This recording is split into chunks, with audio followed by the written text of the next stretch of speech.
Hey guys, and welcome to Vegan Booty Talks. I have a guest with me today. She is a passionate vegan for the last 28 years. She is a leading voice for revolutionary transformation in the wellness industry. She connects people with the information, tools, support, and guidance they need. One more time. Hi guys, and welcome to Vegan Booty Talks. Today I have a guest with me. She is passionate vegan for the last 24 years. She is a leading voice for revolutionary transformation in the wellness industry. She connects people with the information, tools, support, and guidance they need to develop holistically healthy habits, claim mental and emotional well-being. She is a plant-based athlete and bodybuilding champion. She is a published author, podcast host, founder of Sexy Fit Vegan, creator of the 22 Reboot Total Transformation System and the Plant Empowered Coaching Program. Welcome to the show, Ella Muggers. Hi, how are you today? I'm doing great. How are you? Thanks for having me on. I'm good, thank you. That's quite a bit of bio. Oh my God, I'm so excited to talk to you. You've done so much in our plant-based industry, and I think you are an icon. I think you do it for so much longer than me, and I have Mhm. a lot of questions. But before we get started, I really want the people to know you better.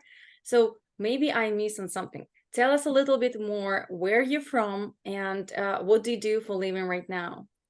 Yeah, so I live in Miami, Miami Beach, Florida, Mhm. and I have a coaching programs and speak around the country, around the world, running workshops and writing and really spreading my message of compassion and holistic health.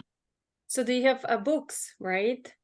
I do have a book that got published in 2015. Yes. Okay. So can you tell us, because I know that book, I read it, it's a really great information, but can you tell us a little more how that book is actually came out into your mind and why you decided to write it? Yeah, so I actually got approached. So I created Sexy Fit Vegan in 2013. It was at a time when it just seemed like the right time at that moment that veganism was just starting to be introduced into the mainstream. And I have been vegan myself for 28 years. I stopped eating animals 36 years ago when I was just 7 years old.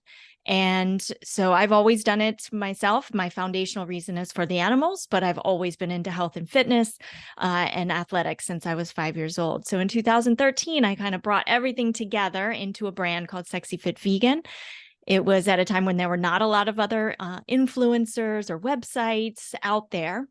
And so it did get a lot of recognition, and a publishing company approached me and asked if I would write a book with a meal plan. And so I said, Mm. yes, let me create a 6-week meal plan. Funny enough, they said, and I'll just be straight up with you guys. They said, well, I'm sure you've got tons of recipes already that you can just throw together. And I said, sure, yeah. Truth is, I've always been a very simple eater. I didn't know how to cook. I mean, I boiled water and made, big bowl of peas and would Mhm. eat sweet peas for dinner. So I really had to learn how to cook really quickly. And they're all my recipes. There are over 100 recipes in the book, whole food, plant-based. And yeah, it got great response. It also talks in the beginning of the book about how to do all of this without obsessing over calories and macros. So we actually don't list the macro counts in the book because the focus is on building a healthy relationship with food and your body and creating a way of eating that's sustainable, that's less focused on the exact macro count and more on what feels good in your body, how to create a way of eating that's filled with the micronutrients we need to be healthy and live long, healthy lives and be energized and active into old age. Wow, that's amazing. I'm all about it. But I want to a little bit jump back, and you mentioned that you stopped eating meat when you were 7. So I am on the same page with you, actually, and so funny to meet the person. That's why I was so excited to interview you, because I stopped eating meat when I was 6.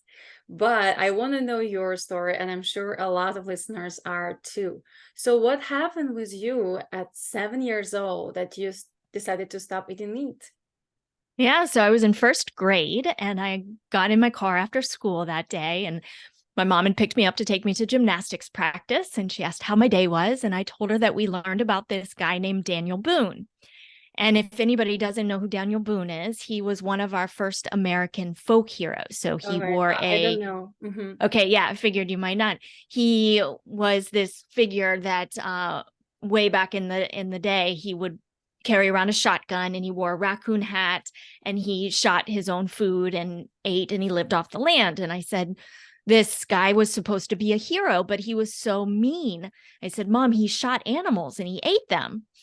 And my mom was very honest with me. And she said, well, Ella, we're very fortunate. We get to go to the grocery store and buy our meat there. We don't have to kill the meat anymore, the animal anymore Yeah. ourselves. And it was at that moment that I connected that meat on my plate with the animal that it once was. And it was just a connection I hadn't made before. And when I did, I said, holy crap, like, I am never doing that again. And that was it. I never ate meat again. And not only did I not eat meat again, I felt so connected with this new way of moving through the world. I thought, well, I'm surely a lot of people don't understand that we're actually eating animals. And so I made it my mission in life to help people connect compassionately with animals. Wow. I mean, being 7 years, I know how it feel like, because I wasn't that same shoes, but it's really hard to kind of like get your voice out there and told your parents that, don't serve me meat. So I'm sure you felt a lot of pressure from outside. So do you remember how you hold on that? Because you don't buy your food, you don't cook your food, you're just a small little kid. So how you was be able to do it? Maybe your mom support you. How that work out? Yeah, so I was very fortunate to have parents that were very loving and understanding. And although they thought it would be a phase at first, so I just ate the side dishes. I ate the vegetables that were on the side and left off the meat from my plate. And they knew very quickly that this was not something that I was going to change back because I was very vocal. And I would come home with writing from school where I would say, I don't understand, why are people eating meat? We have so many other things we can eat. This doesn't make any sense. I wish everybody would just eat vegetables like me. And so eventually they actually all followed suit. And my Wow. dad went vegetarian, and then I went vegan at 15. My whole family pretty much at this point is vegan. Wow. So at 7 years old, you just stopped eating meat, right? But you still was Right. consuming dairy and fish? Correct. Yes. I mean, I was like most kids that at that time. I mean, I couldn't leave my table until my milk was drank, and I hated milk. I mean, I would learn how to do it with I would have a whole Oh my system God. for drinking my milk. I would hold my nose and I would gulp it down as fast as I could, and then I would chase it. I hated milk, but my mom and my parents thought, just like the marketing says, that we needed it to have healthy, strong bones. Well, this was in 1987, that when I was 7 years old. I'm 43 now. And in 1987, there was no internet. Somehow I connected with organizations. I connected with PETA. I connected with Vegan Outreach. They sent me information, and I started to learn at a very young age the cruelty involved in the dairy and egg industries. So Yeah. by the time I was 15, I understood what was going on, and I went completely vegan at 15.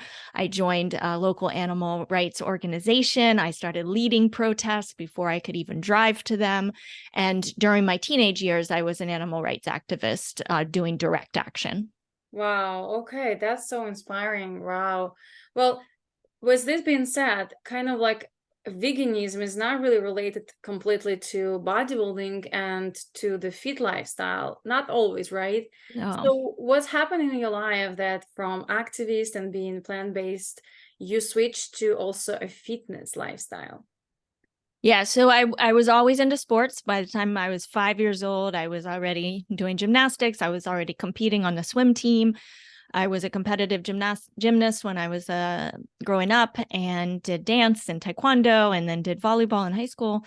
So I was always into athletics and sports, and I could out pull up of all the boys in my school. So by the time I was, 8 or 9 years old, and during field day, the girls were supposed to do chin-ups where they would have to hold their head above the bar, and the boys were supposed to do pull-ups, and they could do maybe one or two. And I was there doing 8, 9, 10 pull-ups. Wow. So I showed, that all of that could be done on a plant-based lifestyle. And when I was after college, I started doing more lifting in the gym. And I shifted my focus away from direct action and more into how can I inspire people through my physique, because I found that by doing tabling and leafleting and the direct action I was doing, I was met with a lot of resistance, a lot of people who didn't want to know. And that was a hard pill to swallow, because I thought, well, if everybody just knew how cruel this industry was, everybody will go vegan like me. Well, as you know, this is not the way it works. And Yeah, people I are was the very, same way. I'm still the same way. right. Yeah. So it took me some time to understand that and say, okay, well, let me try a different approach. So I went the approach of being this very fit individual. And that really, really helped, because people would come up to me, especially women, and say, well, how do I get to be lean and muscular? And I want to look like you. How can I do that? And that opened the door, because they were asking me. So I could say, well, let me tell you how to do that. I do this all on plants. And I would show them what that meant. Yeah, that's a cool inspiration and idea, right? I don't know, like I actually, yeah, if I would, be in the same shoes, I should do the same thing, because I think I went to the bodybuilding absolutely for different like selfish reasons, and then the vegan approach is an inspiration came, just by themselves. But that's a great point, that when we do talk to people and tell them the truth about cruelty, like about how animal get treated, they don't want to listen to that. But when we show our amazing physiques, and then we show them that we are healthy, that we are successful, they want to know, oh, how you did it. Oh, is that something with your diet? Then I'm gonna do it. This is truth, and this is so interesting point. I wanted to just mention that. Yeah, So and I think there's one other point there is that there's a lot of evidence that shows that people who do it for health reasons only, a lot of them revert back to eating really, meat. So oh, that's very important to listen to, because just like any other, if they are thinking about it as a diet, people go on and off diets. So what's really important, what I found over the years in doing this work, is to not only show them, you can get them in the door with the health and the fitness and the physique, but once they're in the door and once they're open, once they're giving it a try, it's really important to say things like, wow, and how awesome is it that you get to do this and you're not hurting animals? yeah. Wow, look what you're not supporting. And then when they're not doing it, and you show them what is happening behind the closed doors of factory farmings, because they're not engaging in that behavior at that moment, then their heart is more open. Then they're more willing to absorb that information, and it can help them then say, okay, well, now there's more reasons than just, selfishly trying to lose weight or trying to look a certain way. Whoa, I am helping animals. That feels really good to not support that cruelty. So I think it's really important to keep that in mind for people that are looking to help convert people, that it's got to be all of that combined to create a long-term change. Totally agree with that. Have the same thing with my clients. And I think just even like with people around you, like just wanted to tell those people who are not coaches, but just on the plant-based diets, and they wish that all the world is going to become vegan one day, which is I hope going to happen. Mhm. But by telling the people don't eat meat, they actually will find the resistance and a lot of judgment.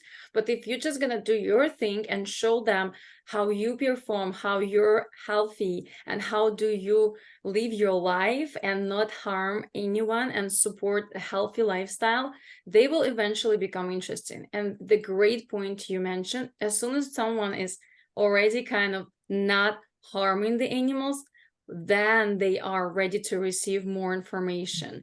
Because when you do something bad and someone is pointing you like you don't do it right, look at what you do, you are bad, no one is going to listen to that. So it's really good point. Yeah, don't smash people with all this information right straight into the face, because they are just going to run away, unfortunately. I think that's how our like mind working, right? We don't really want to listen that we are bad. We want to be good, even if we know we're not the best. Exactly. So, yeah, it's a good point. So I also want to know a little bit more about your coaching programs. So I picturing this, you were being in your 20s, I guess, when you switched to kind of a fitness approach and start to do bodybuilding. Yes, So 22. okay, great. I guessed it right. So how the idea of like, bodybuilding show came to your mind, and how did you like this experience? Yeah, no, interestingly enough, I never thought I would do a bodybuilding competition. People were always saying, wow, you're already so lean, so strong. Why don't you do a competition? And I would always say, that's not really of interest to me. I'm not really interested. Until I said, why not? Let me check it off my bucket list and do it to prove that it could be done on a vegan diet. And so that was in 2007, I believe. I was 27. So again, this was still at a time when there were, I mean, I didn't know another vegan bodybuilder at that time. So it was kind of a big deal in terms of let me show the world what can be done. So I prepared. I did the bikini division of the FAME World Championships. I also did the fitness and fitness model categories, and I got first place in the bikini division and second place in the fitness and fitness model categories. So it turned out well. I checked it off my bucket list, and that was it. Never did another one. Oh, wow. So only one.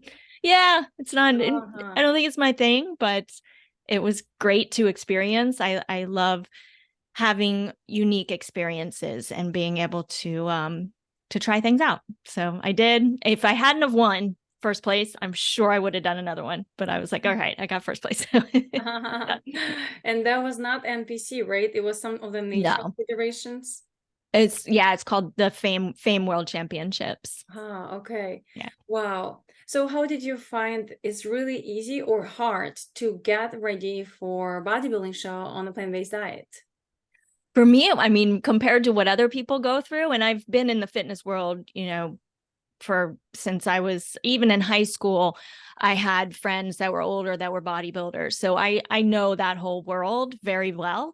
I know what my friends had to do to prepare, and the dieting and the suffering that they went through to get there. And for me, it was so much easier. I was already very lean. Just the way I eat keeps me at a relatively low body fat percentage. I don't count calories, but now back then I did go through a period of disordered eating where I was very restrictive for myself.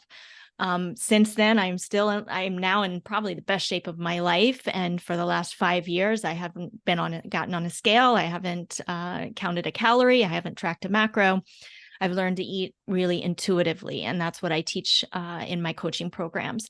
But back then it was less of a healthy relationship with food, more pressure on myself to be this perfect example, because that was how I was spreading my message of compassion. So I put a lot of pressure on myself and went through a really tough period where I was doing a lot of restrictive eating. That said, I did not have to do too much to prepare. I already trained really hard. I already ate really clean. So it wasn't a really big deal. Thank you so much for sharing about your, tough parts of the plant-based lifestyle and your fitness journey. And I wanted to know more because I know a lot of people in the same kind of problem with restriction eating is like too we either eat really, really bad, or when we're trying to get healthy, sometimes we do go too extreme in that side as well, which is unhealthy in the end of the day. So Yeah. I want you to share a little more, what happened to you when you find yourself restricted too much, how that affects your physique, and of course, how you overcome that. Because I mean, you look amazing. If anyone only listened to us, you better go and watch on YouTube this podcast. If you didn't mention your age, I thought you're like me, like 30 years old or something, not more. So tell us a little more about that, please, if you want to. Sure, sure. And just on that note, I've done Muay Thai kickboxing for over 20 years now. Oh, And wow. yeah, so I was boxing the other day with a sparring partner of mine who I think is around your age.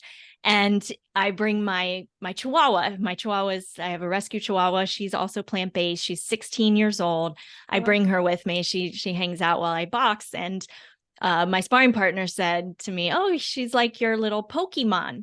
And I was like, "I don't really know about Pokemon." And he said, "Oh my gosh, you were deprived as a child." And I said, "Well, no, dude, I'm 43. They did not have Pokemon when I was a child. I was not deprived of Pokemon." And he was like, "What?" He's like, "You're 43." He could not believe that I was 43 because I'm not slowing down. I am not, I am getting fitter and stronger still every day. So just wanted to throw that in there. Yeah, that's amazing. Yeah, but to answer your question about that restrictive period of my life, again, I was putting a lot of pressure. I had a lot of emotional pain in my life, a lot of trauma that I was numbing and kind of numbing myself from. I had a period before that time when I did a lot of drugs. Had to drink a lot of alcohol, and I had a lot of emotional pain, and that all manifested in this control over what I was eating. So in the pieces I didn't feel like I had control, I knew I could control what I ate. And so I had a lot of emotional issues to work through. And when I was able to work through those, I was able to build a healthy relationship with myself, number one, and in that, a healthy relationship with food and my body. For that time, I had body dysmorphia. I saw fat on my body that wasn't there. There was a lot of emotional trauma that I needed to work through at that time.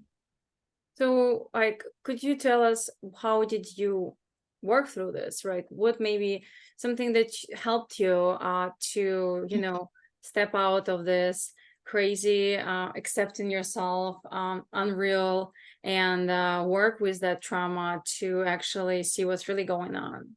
Yeah. So I was connected with a podcast called the Life Coach School podcast. And Brooke Castillo, teaches you a self-coaching technique that helps you kind of become the observer of your own thoughts, which your thoughts are what control your emotions, and your emotions usually are what dictate your behavior, and that then comes your outcome. So I just started learning the self-coaching technique. I started being more aware and becoming the observer and really realizing the lack of self-love that was there, and started to explore what that meant. I had a lot of compassion for animals. I had a lot of compassion for other people.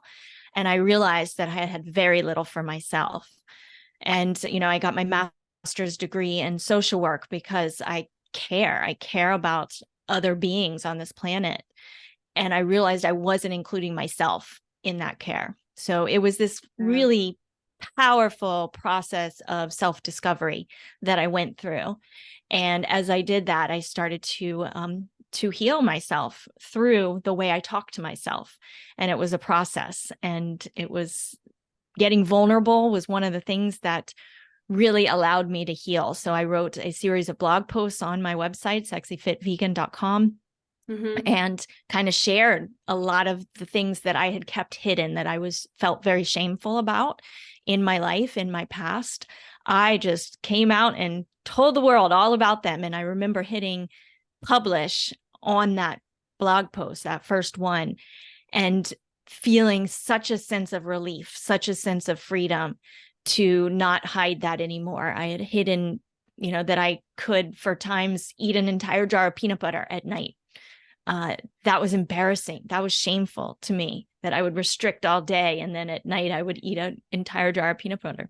Yeah. And I would never tell anybody that, because that's, embarrassing. And I was supposed to be the perfect, example of health. And what would people think? And would they blame me being vegan on any problems that I had? And I didn't want that for the vegan movement. I didn't want that for animals.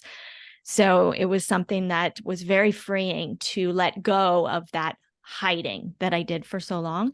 And that was all part of the healing journey. And when I figured it out for myself, I started incorporating that kind of healing into my coaching programs and into my one-on-one coaching clients, to help people discover that self-love, to empower people with the tools to coach themselves through emotional pain, because it's all connected and it all leads to self-sabotage. And when you can heal from that, then the physical body is so much easier to heal. I agree with that, absolutely. And then you also mentioned that you suffer with some like a, drug addiction, alcohol, and then it's one of the tools that people use with the emotional eating to kind of hide the emotions as well. And I wanted to just ask you how you deal with that, how you actually overcome that, because this is the hardest too. A lot of my clients like come to me and they're like, you know what, I can, let's say, go plant-based, but I need my wine or something like that. I just cannot stop a glass of wine every Sunday or something. And it's like so hard, because for some people it's normal, for some people that's not. So what was your experience with alcohol, with drugs, and related to the self-care? Yeah, so all connected. I mean, food is a drug, in the same way. So when people overeat or eat things that they know are going to be harmful to them, it's no different than using a drug. It's a way to numb. It's a way to distract ourselves. It's a way to hide. And what I like to talk about with my clients is that this is not about feeling better. This is about getting better at feeling. So that's what we focus on. It's getting better at feeling. It's being more in our conscious brain, because our subconscious brain runs the show 95% of the time. It's going on old programs that we don't even know are there, that we think are the truth. And the truth is that just because we have a thought or a belief doesn't mean that it's true. So when we can separate ourselves from that, when we can become the observer of our own mind, of our own thoughts, and get conscious, learn how to get in our conscious mind and empower ourselves, we have our power over our thoughts. So if we can have new thoughts, then we can make decisions based on the conscious thoughts that are going to serve us best. And that's what this is all about. This isn't about telling somebody what to do or how to eat or, how to run their life. This is about helping people get conscious so they can make their own decisions. That's the empowerment piece. And that's the piece that makes it sustainable, when somebody does choose to make different choices that are going to serve them better, for themselves, for animals, for other people in the planet. Yeah. Do you think like a plant-based lifestyle is actually one step, or maybe one of the steps to emotional and spiritual growth? I believe that going vegan is a very spiritual path. Absolutely. Because it's about connection. It's about allowing your heart to open and for you to be connected with the food on your plate. It's with connecting with animals that we share this planet with. It's connecting with how our food choices affect other people, the climate. It's about connection. And connection is a beautiful thing. And it's something that we need to be holistically healthy. Yeah, I agree with you. And then, it sounds maybe cliche, but without like spiritual growth, we cannot really fully be healthy. We can do whatever we possibly can for our clients to become healthy from physical perspective, but emotionally, it has to be work done from their side. You can only kind of guide someone, but you cannot clear their minds and become their guide inside of their heads. So Right. I am sure you experience that too. And I just want to know a little more about your coaching programs. So as you said, is like complex of diet and exercise and some mental, like maybe emotional exercises as well. Can you tell us a little more about that? Yeah, so I've got two different coaching programs. One is called 22 Reboot. It's a full transformation system that is a go at your own pace. It's a 22-day, kind of like a 22-day challenge that helps you connect with your nutrition, helps you make some really powerful mindset shifts.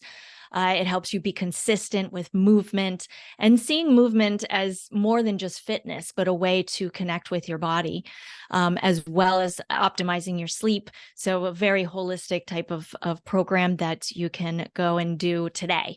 The Yeah. other coaching program is my signature coaching program, and that's a group coaching program.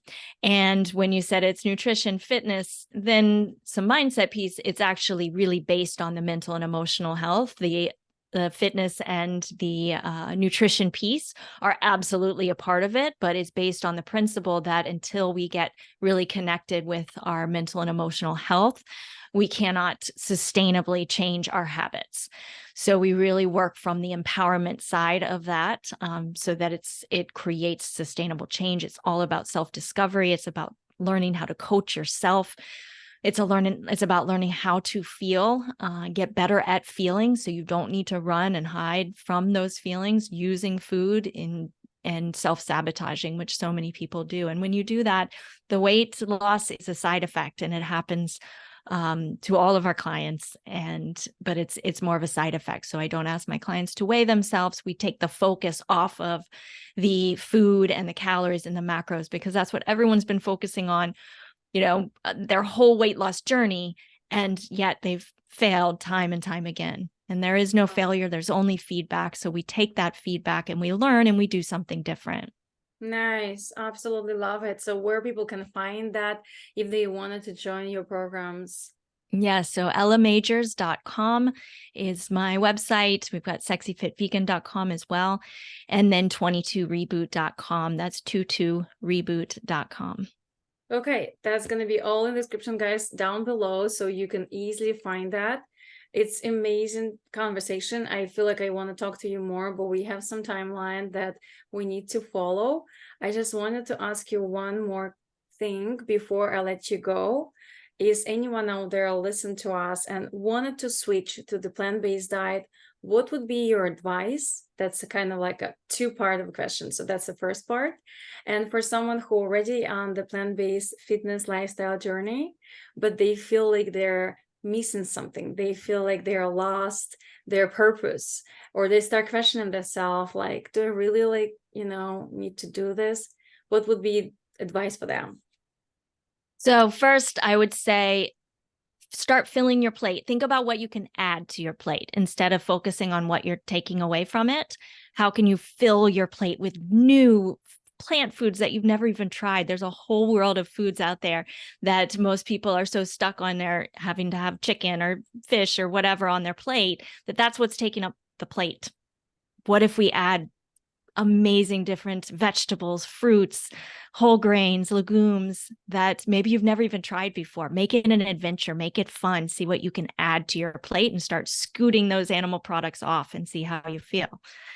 For those who are feeling like they may be losing their way, my suggestion is to head to a sanctuary. Spend the day at a sanctuary, a local sanctuary. I'm on the board of Hogs Kisses Farm Sanctuary, and there's something really powerful about spending time in nature at a sanctuary with animals that you can connect with. There's no way you're going to leave that sanctuary feeling worse. You're going to feel so much more connected, so much more joyful. Connecting with your joy is one of the best ways, in my opinion, to reconnect with your purpose. Amazing. Thank you so much for today's interview. I absolutely love it. I'm sure our listeners is going to take a lot from it. And yeah, I hope I see you're growing. I hope I see more and more your, clients coming out right there in our plant-based lifestyle platforms. I really enjoy what you do. Thank you so much for being such a powerful woman and changing this world with me. Thank you. I feel the same about you. Keep on going. I really appreciate you. Thank you. And thank you guys for listening to us. Bye-bye.